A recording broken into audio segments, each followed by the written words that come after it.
No último episódio de Grandes Civilizações, em seus primórdios, Roma era governada por reis. E quando um rei morria, Meu cidadão! a elite se reunia para eleger um sucessor. Isso quer dizer que em Roma o poder sempre esteve nas mãos da elite, e essas pessoas eram os patrícios. Os romanos nunca se conformaram com o território que tinham. Sempre queriam mais e mais e mais. Essa ambição só foi alcançada graças à formação do exército mais poderoso do mundo. Nos primeiros tempos do Império, Roma conquistou terras desde o Oceano Atlântico até o rio Eufrates, da Inglaterra até o Saara. Nossa! E os romanos continuaram conquistando e anexando territórios ao Império durante séculos.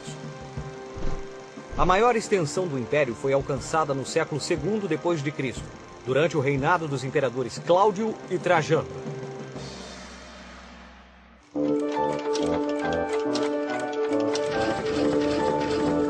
Grandes Civilizações.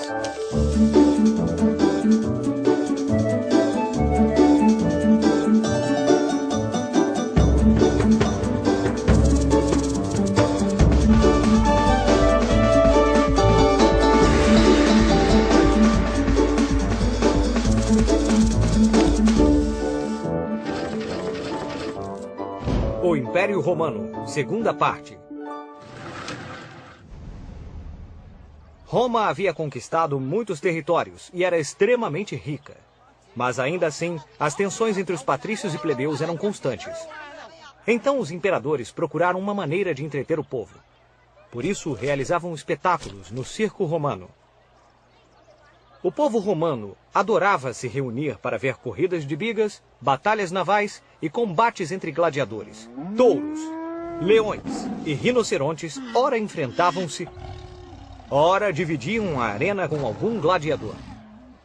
Ingressos para a batalha épica de hoje! Mais épica que ontem e menos do que amanhã! Ingressos! Quem vai querer ingressos? Mas quem eram esses homens que arriscavam suas vidas com o único objetivo de entreter o povo?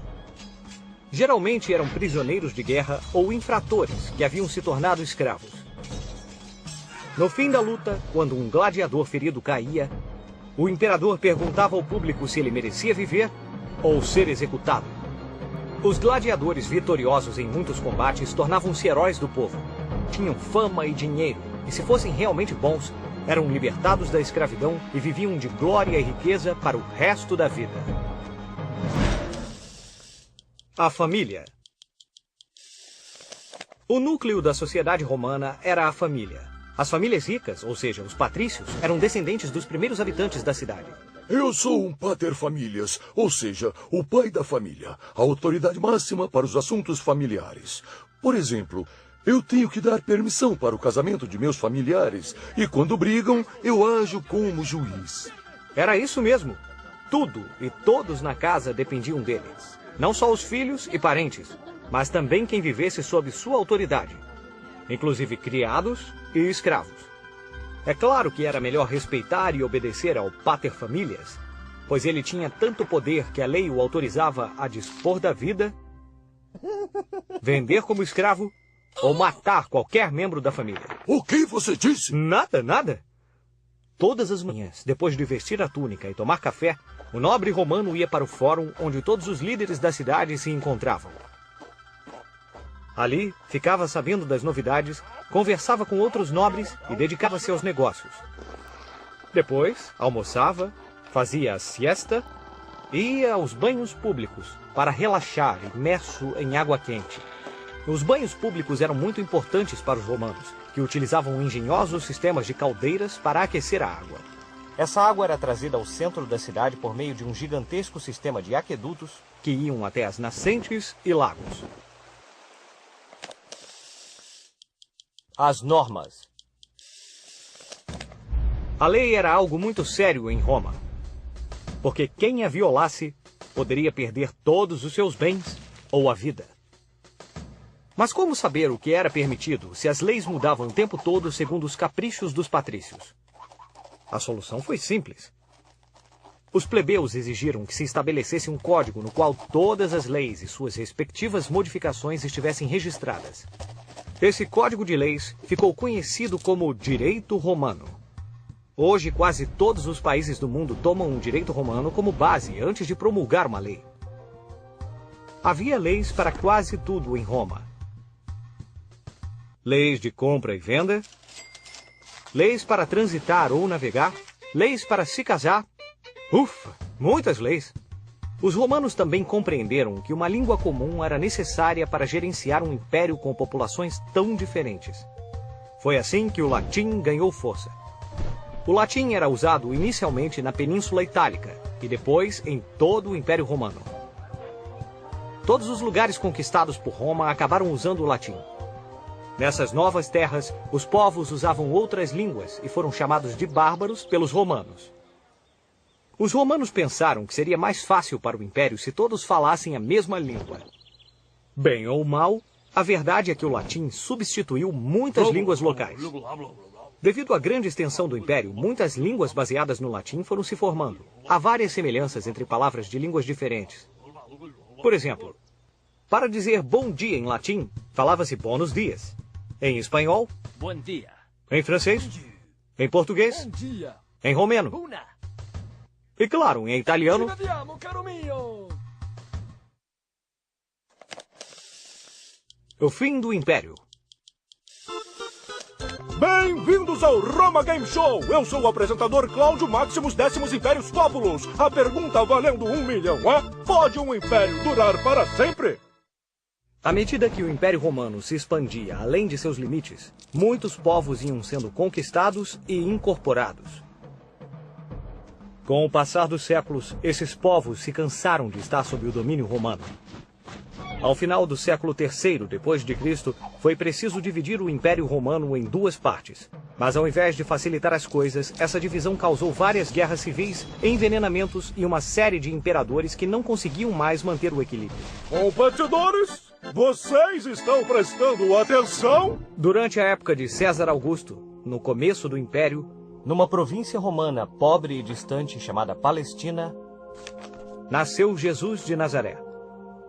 Jesus era muito bom e pregava que, com amor, era possível alcançar a salvação no reino de Deus.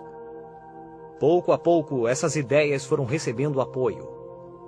Então, os soberbos romanos viram em Jesus um poderoso inimigo. Por isso, ele foi preso e crucificado. Após séculos de perseguições e mortes, o cristianismo acabou se tornando a principal religião do Império Romano. Finalmente, manter o império tornou-se insustentável.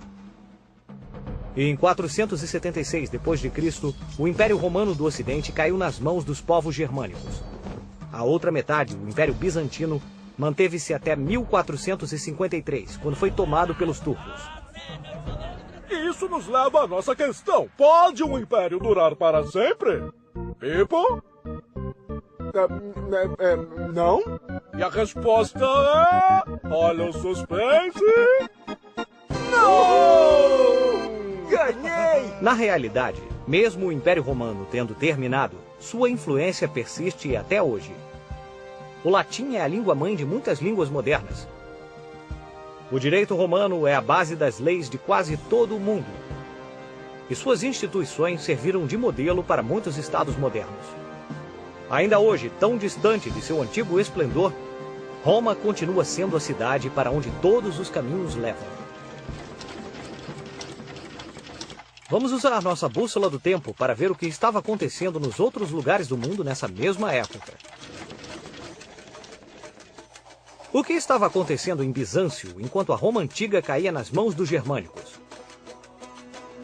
Pois bem, em Bizâncio florescia a nova Roma. Calma aí. Roma antiga, Roma nova, eu fiquei confuso. Como vimos, no fim do século III, o Império havia sido dividido em duas partes. O Império Romano do Ocidente, cuja capital era Roma, e o Império Romano do Oriente, cuja capital era Constantinopla, a Nova Roma. Ah, agora entendi. O imperador Constantino transferiu o Senado para essa cidade e mandou erguer construções maravilhosas, como basílicas enormes e um incrível estádio para corrida de cavalos. Mas Constantino fez outra coisa muito importante.